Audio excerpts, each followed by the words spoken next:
మన వైభవం మన కళ్ళ ఎదుటే సంకల్ప. నమస్కారం, నేను మీ శ్రీనుని.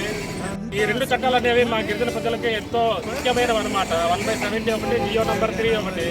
అదే 1/70 లేకపోతే మన భూములు మనకి లేనట్టే అనమాట. అందుకనే మన 1/70 కోసం మనమే పోరాడి చేయాలి. మన హక్కుల కోసం మనం పోరాడకపోతే ఇంకెవరు పోరాడతారు? అదే 1/70 లేదనుకో, ఏజెన్సీ ప్రాంతాల్లో ఈ భూములు అనేసి మనకు ఉండవన్నమాట.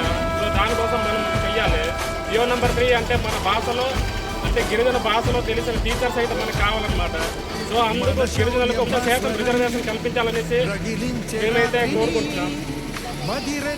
పార్వతీపురం మన్యం జిల్లా కొమరాడ మండలంలో 170 సవరణ ఆపాలి, జియో నంబర్ 3ని అమలు చేయాలని ఈరోజు జరుగుతున్నటువంటి రాష్ట్ర వ్యాప్త మన్యం బంద్ని భాగంగా నిరసన కార్యక్రమం తెలియజేయడం జరుగుతుంది.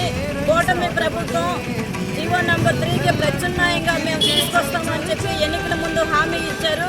2 సంవత్సరాలు అవుతుంది, ఇప్పటి వరకు హామీ నెరవేరలేదు. 16,000 డిఎస్సి పోస్టులు తీస్తున్నారు. జియో నంబర్ 3 కానీ 6,000 పోస్టులు చదువుకున్నటువంటి డిఎస్సి చేసినటువంటి వాళ్ళకి వస్తాయి. ఇప్పుడు జియో నంబర్ 3 లేకపోవటం వలన ఆ ఉపాధ్యాయ పోస్టులు వాళ్ళు కోల్పోయారు. అందుకని స్పెషల్ డిఎస్సి నిర్వహించి గురుకులాల్లో పనిచేస్తున్నటువంటి బిఈడి కానీ టీటీసీ చేసినటువంటి వాళ్ళకి పోస్టులు ఇప్పించే విధంగా జియో నంబర్ 3ని చట్టబద్ధత కల్పించాలి.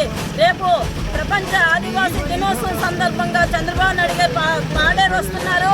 పాడేరు వచ్చిన స్పష్టమైన హామీ ఇవ్వాలని చెప్పేసి గిరిజన సంఘాలు గిరిజనులకు ఈరోజు పెద్ద ఎత్తున రాష్ట్ర వ్యాప్తంగా ఇక్కడ సీతంపేట నుండి అక్కడ రంపచోడవరం వరకు గిరిజనులందరూ పెద్ద ఎత్తున నిలదీస్తున్నారు. ఇప్పటికీ గిరిజన ప్రాంతాల్లో అనేక సమస్యలతో ఉన్నటువంటి పరిస్థితి, భూమి మీద హక్కు లేదు, అటవీ అధికారులు వేధింపులు వస్తున్నాయి, ధోని మూతలు తప్పడం లేదు, రహదారుల సౌకర్యం లేదు. కాబట్టి ఈ బంధుల సందర్భంగా రేపు ప్రపంచ ఆదివాసీ దినోత్సవం సందర్భంగా స్పష్టమైన హామీ ఇవ్వాలని మీ ద్వారా తెలియజేస్తున్నాం.